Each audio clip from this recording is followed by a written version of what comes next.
आज की ज़िंदगी हम सबके लिए बहुत बिज़ी हो गई है, बड़ी मसरूफ़ है, हर कोई बड़ा बिज़ी होता है, बड़ा मशगूल होता है। तो हम आई एम बिज़ी कहते हैं बहुत से लोगों को रोज़ाना। मैं तो बहुत बार कहता हूँ फ़ोन के ऊपर मिलकर लोगों को कि I am busy, I am really busy. लेकिन आई एम बिज़ी कहने का कोई बेहतर तरीका क्या है? Are there other ways to say this same thing कि आई एम बिज़ी?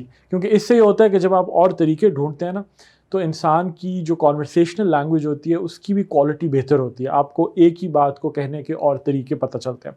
तो आज हम देखते हैं कि आई एम बिज़ी कहने के और क्या तरीके हैं। एक तरीका और ये है कि आप कहते हैं कि आई एम फुली बुक्ड। अब आई एम फुली बुक्ड का एसेंशियली यही मतलब होता है कि मेरा जो मैं पूरी तरह बुक्ड हूँ, मेरे पास और स्पेस नहीं है, मेरे पास और टाइम नहीं है। तो I am fully booked is also therefore another way to say कि आई एम बिज़ी। एक और पॉसिबल तरीका ये हो सकता है कि आप कहते हैं कि my plate is really full या there is a lot on my plate already. अब जब आप ये कह रहे हैं तो उसका भी यही मतलब है कि देखो मेरी प्लेट भरी हुई है, मेरे पास और जगह नहीं है और वक्त नहीं है, मेरे स्केड्यूल में और जगह स्पेस नहीं है कि मैं इस चीज़ के लिए भी वक्त निकाल सकूं। तो फॉर इंस्टेंस आपका दोस्त आपको खाने पे बुलाता है, बजाय आप उसे कहने के कि I am busy and therefore I can't come to your dinner, आप उसे कहते हैं कि there is already a lot on my plate tonight. मसलन आप कह सकते हैं कि tonight there is a lot on my plate, unfortunately I will not be able to come to your dinner. तो जब there is a lot on my plate आप कह रहे हैं तो उसका भी एग्जैक्टली यही मतलब है कि आप बहुत बिजी हैं, आपकी प्लेट ऑलरेडी फुल है। एक और तरीका ये हो सकता है कि आप कहते हैं कि I am tied up, I am really tied up. अब इसका मतलब क्या है? इसका मतलब ये नहीं है कि आप फिजिकली टाइड अप है, इसका मतलब यही है कि आई एम टाइड अप का मतलब यह है कि मैं बहुत जगह ऑलरेडी फंसा हुआ हूँ, मैं बहुत जगह ऑलरेडी मशगूल हूँ, कमिटेड हूँ।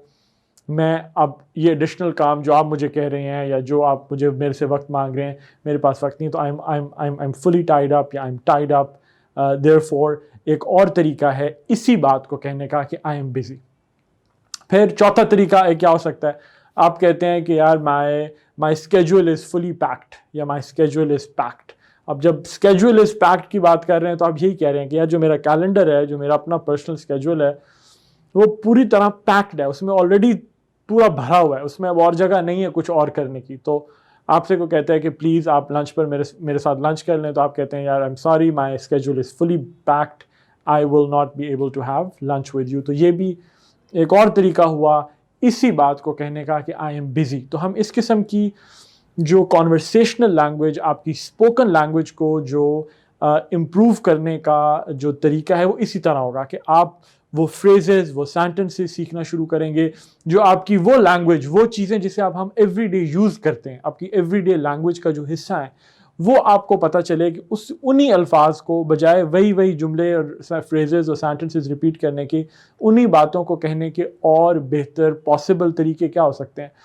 उससे आपकी लैंग्वेज में वैरायटी आएगी, उससे आपकी लैंग्वेज में रिचनेस आएगी। तो हमारे चैनल को प्लीज़ फॉलो करते रहें।